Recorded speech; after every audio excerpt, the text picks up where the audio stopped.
Radial deviation isometrics. So radial deviation is just literally pulling your hand back this way. So what we're going to be doing is we're going to be loading that isometrically. A couple of ways that we can do that is I've got a little post here. If I literally just pull on this, I'm into this stretch.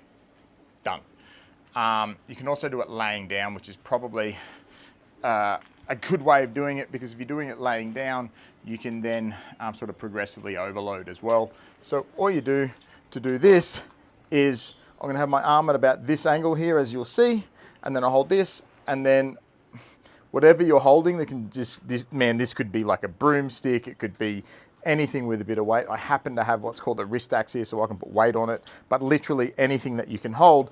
Obviously, if you've got like a broomstick or a dowel or whatever, the longer it is, the heavier it's going to be, so it just depends on where you're holding it. But basically, I want this to be just past horizontal.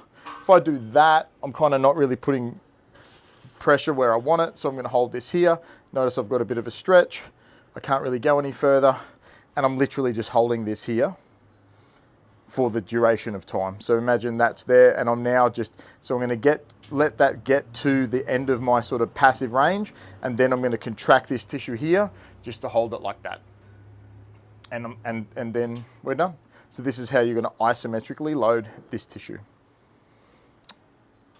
And I think that's it. Yeah, enjoy that exercise. I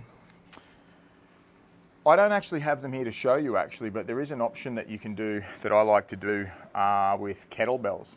So I actually do them with like 8 kilo kettlebells, I think. And what I actually do is I hold them, so I'm holding the handle and the kettlebells out here, and then I do that. And then that way I can do 2 arms at once.